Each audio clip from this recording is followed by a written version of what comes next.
Em algum lugar entre a ciência e a fantasia, existe uma região nebulosa que sempre constitui um campo muito fértil para ideias novas e desinibidas.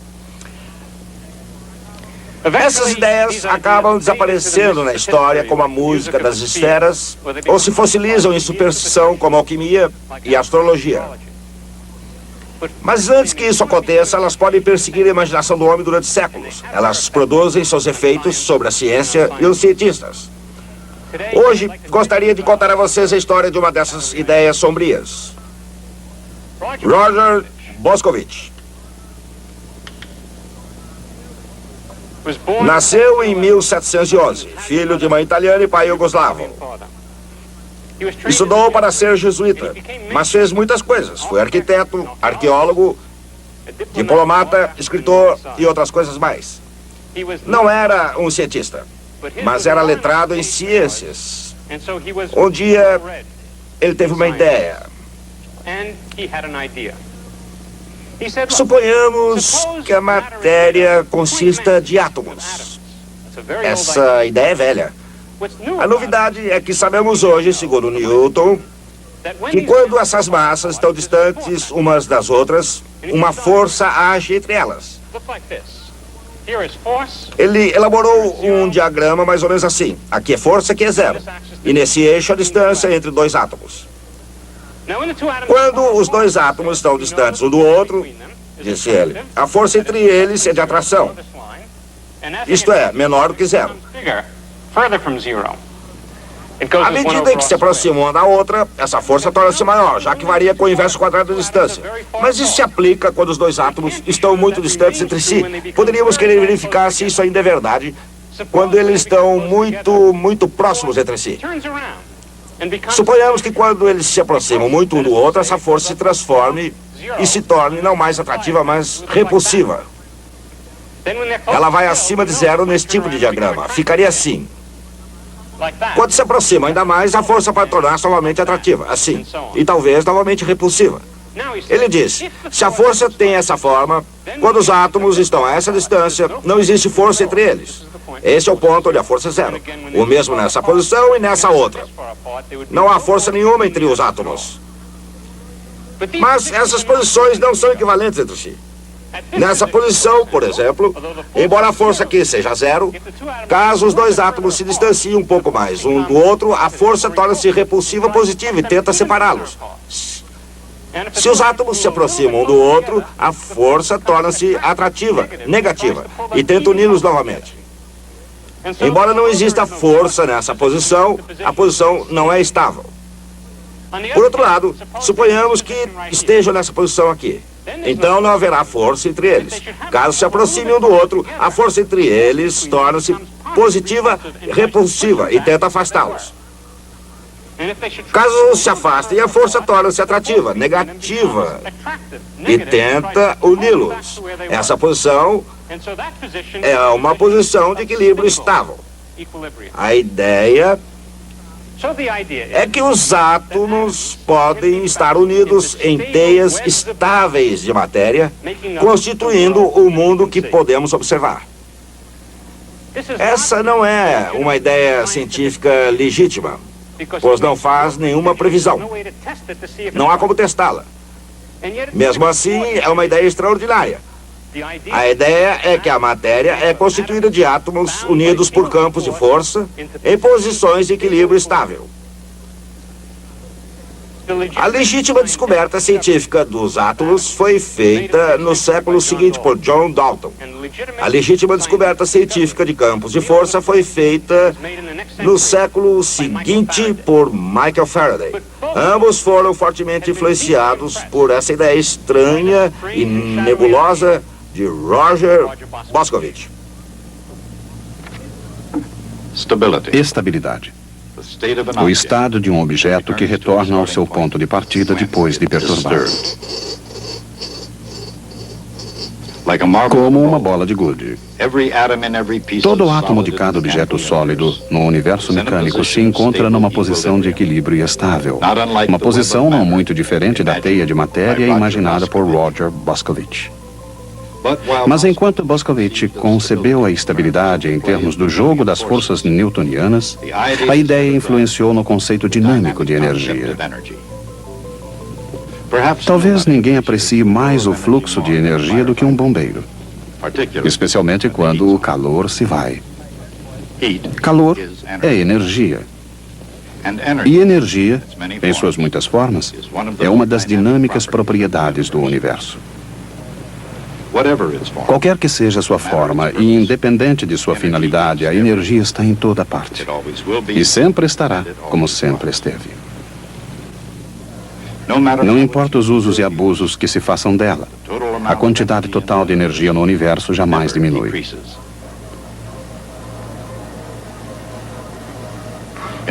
No depósito do cosmo, as prateleiras estão tão cheias de energia hoje como estavam na manhã em que o universo começou a funcionar.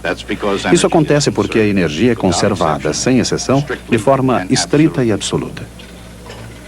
A energia não pode ser criada, nem destruída.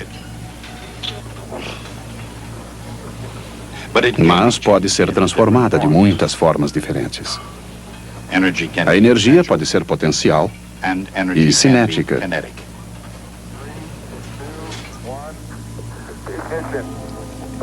A energia pode ser quase celestial e simplesmente infernal. Mas não importa onde ou como, mesmo quando não há calor, a energia flui de uma coisa para outra. Até mesmo de um sanduíche para o aprendiz de bombeiro. A energia flui de muitas maneiras, de muitas formas, e entre muitas coisas. A energia é armazenada de muitas maneiras, em muitas formas e em muitas coisas. É armazenada na forma de energia potencial, por exemplo, armazenada num tanque de gasolina, a qual está carregada de energia potencial esperando para ser convertida. E onde quer que seja armazenada, a energia potencial depende da posição. Não da posição do tanque, mas, neste exemplo, das posições dos átomos dentro das moléculas da gasolina. A maneira pela qual qualquer objeto armazena energia potencial depende da posição do objeto. Quanto mais acima da Terra esse objeto estiver, mais energia potencial gravitacional ele terá. E a energia potencial varia com a posição do objeto. Quanto mais próximo o objeto do chão, menor a sua energia potencial. É óbvio, então, que a energia potencial está relacionada à posição.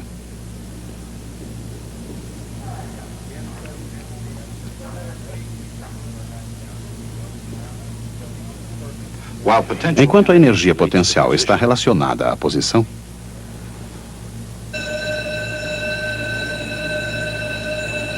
a energia cinética está relacionada à velocidade. Naturalmente, um corpo que se movimenta com rapidez possui mais energia cinética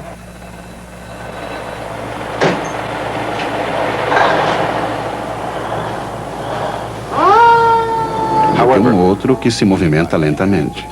Mas qualquer corpo pode trocar a energia potencial por energia cinética, trocando a posição pela velocidade. Mais ou menos da mesma maneira que a energia potencial de um objeto depende de sua posição com relação à Terra. A energia potencial de um átomo depende de sua posição dentro da matéria onde se encontra. Moléculas de óleo possuem uma grande quantidade de energia potencial. Seus átomos estão ligados em moléculas pela força elétrica entre eles. Quando em ignição, rearranjam-se em outras moléculas que contêm menor energia potencial. Os jovens bombeiros que aprendem a respeitar esse fenômeno têm o potencial de chegarem a ser bombeiros velhos.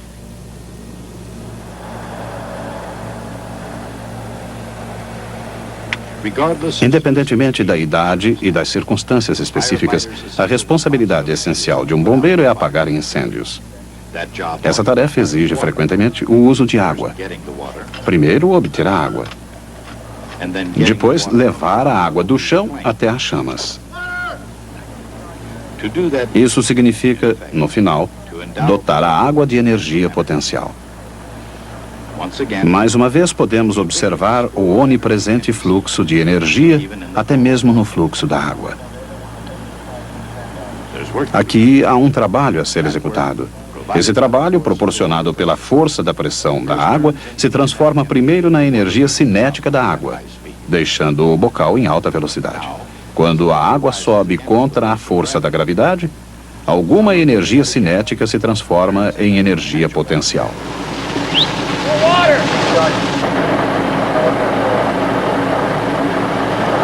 Com uma boa equipe e suficiente pressão, a água pode chegar ao seu destino.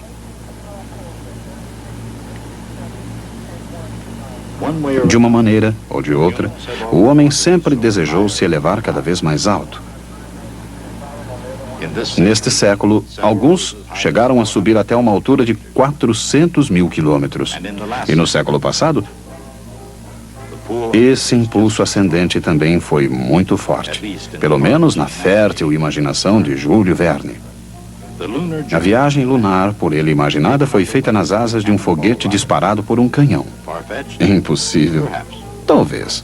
Mas segundo Júlio Verne, para chegar à Lua, tudo que os viajantes espaciais necessitavam era, antes de mais nada, de uma quantidade suficiente de energia cinética.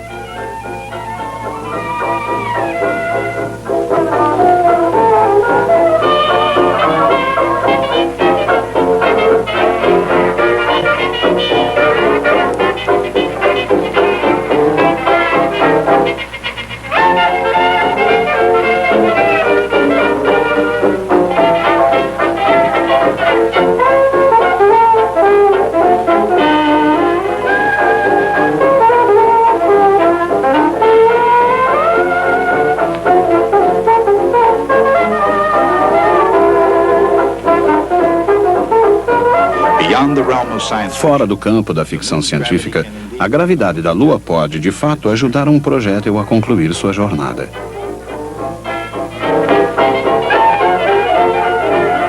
Até aí, tudo bem.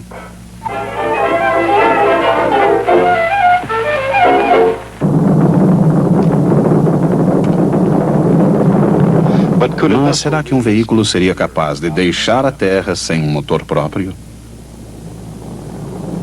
A ideia tem um enorme potencial, mas para chegar até lá será necessário algum trabalho. O trabalho requerido para erguer um objeto da superfície da Terra é representado pela força da gravidade integrada ao longo da distância.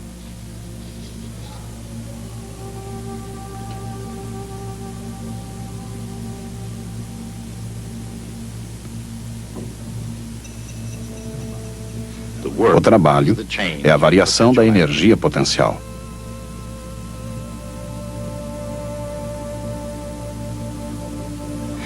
Se o foguete é para ser levado ao infinito, possuirá uma energia potencial zero.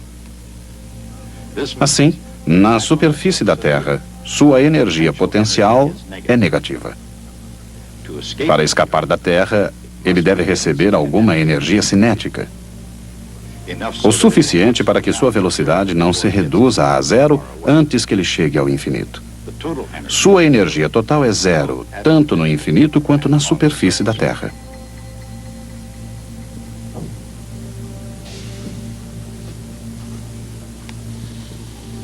O veículo conseguirá deixar a Terra se sua velocidade inicial for de cerca de 11 km por segundo. Enquanto os astronautas sobem rapidamente com foguetes, os bombeiros tendem a subir com a própria potência. Por medidas de precaução, geralmente interditam os elevadores. Quando um elevador hidráulico não está disponível, isso os deixa a pé. Os bombeiros precisam mais do que pés firmes para subir escadas. Eles precisam de energia. Qual sua fonte de energia? É o alimento que eles consomem. Para qualquer pessoa que precisar de alguma quantidade de energia para concluir o seu trabalho, o fato de a energia humana vir do alimento talvez não constitua surpresa. Mas isso talvez seja uma surpresa. A quantidade de alimento necessária para se fazer um determinado trabalho pode ser calculada. Consideremos, por exemplo, a tarefa desse bombeiro e os fatores envolvidos. A energia potencial necessária deve ser igual a mgh.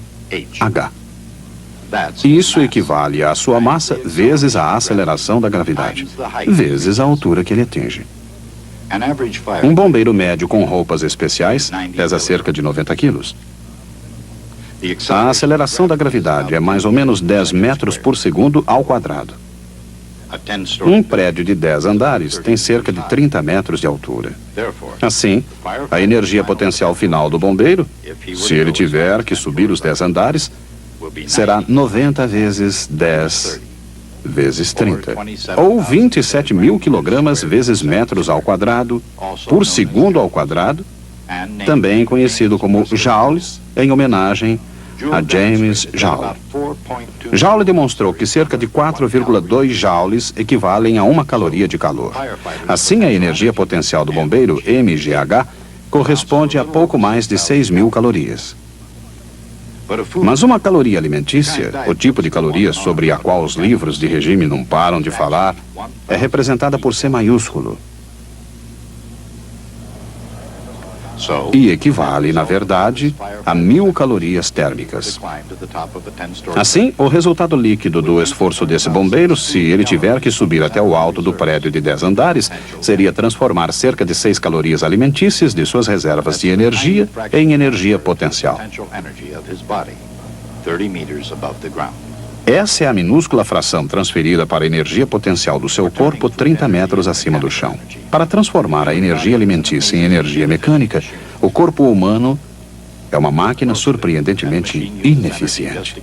Essa máquina utiliza a maior parte dessa energia só para se manter em ação, respirando, digerindo, metabolizando e simplesmente se mantendo viva. Mas às vezes essa minúscula fração pode ser a solução para tudo.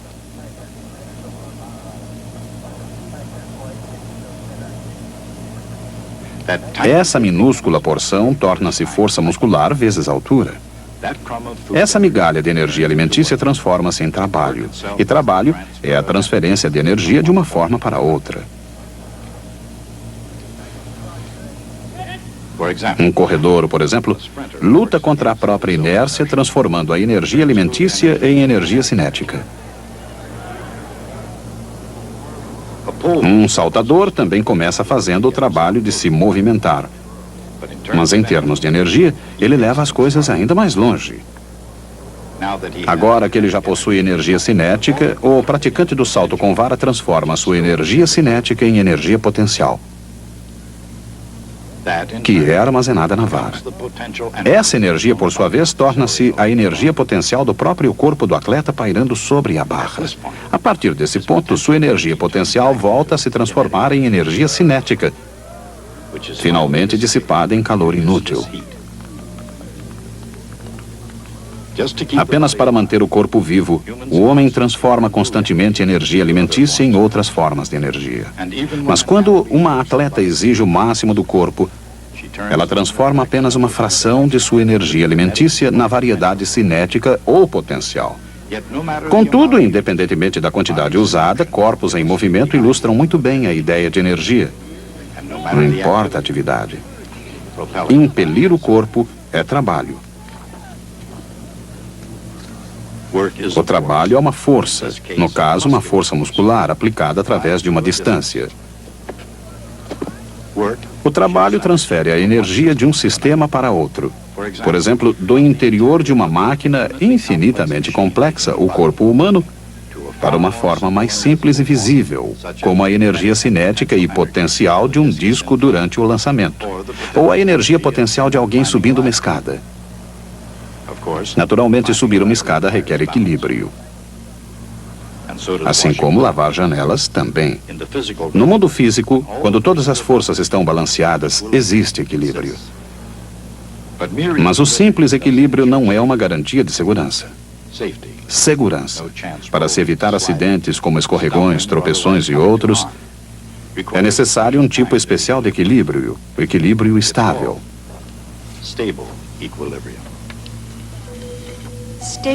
O equilíbrio estável pode ser observado num gráfico de energia potencial versus posição. A força agente no corpo tende a empurrá-lo na direção de posições de energia potencial menor. Quanto maior o declive, maior a força resultante. De fato, a força é igual a menos a velocidade de variação da energia potencial.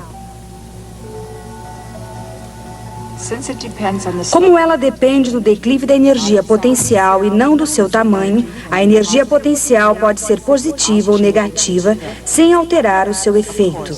É claro que quando o declive é zero, não há qualquer força no corpo. Ele está em equilíbrio.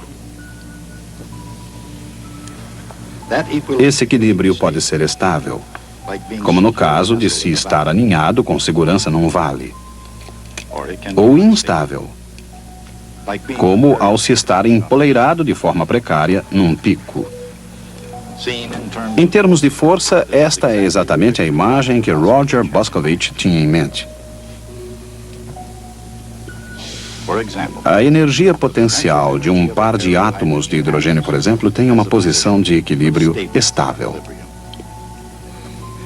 As energias potenciais das interações entre átomos se devem às forças elétricas entre eles, provocando atração quando estão muito distantes. A distâncias menores, eles resistem à concentração. O resultado é uma posição de equilíbrio, onde a atração e a repulsa estão em perfeito balanceamento. Nessa posição, eles se reúnem numa molécula de hidrogênio. Equilibrada nos degraus da escada do bombeiro, a energia potencial depende da posição. A energia potencial é reduzida quando se move para locais mais próximos ao chão. O local onde a energia potencial é mais baixa, onde uma coisa não pode cair mais, é o único local onde a estabilidade já não importa.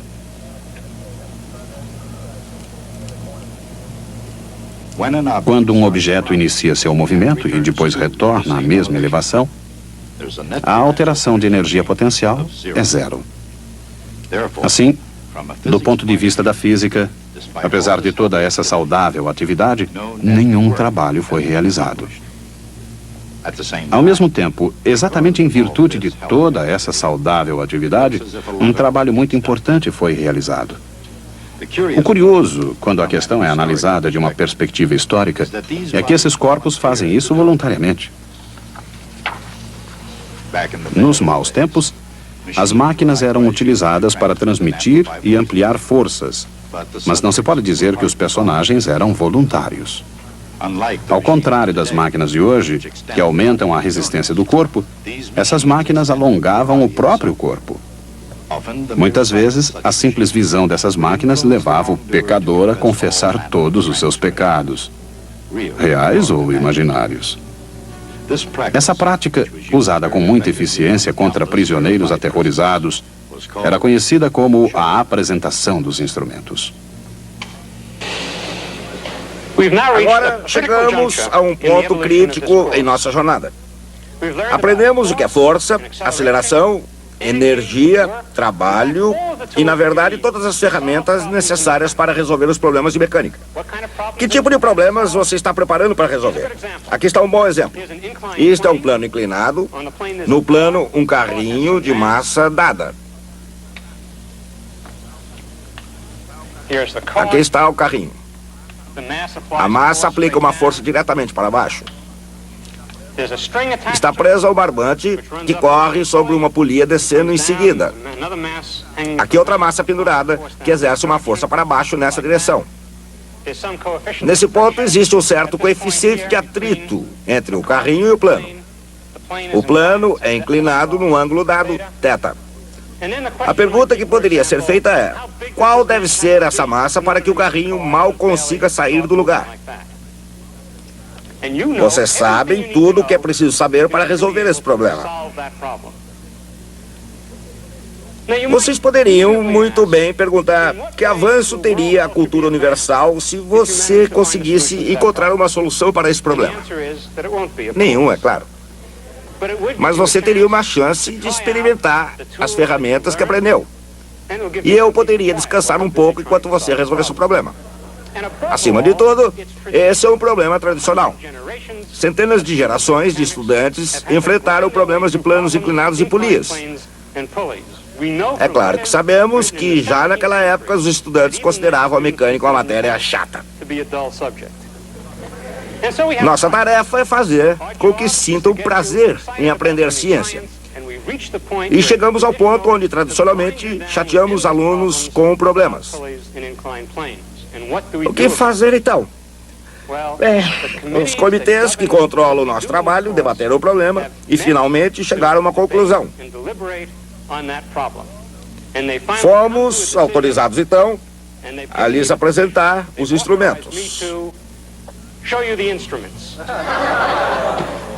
Verei vocês na próxima vez.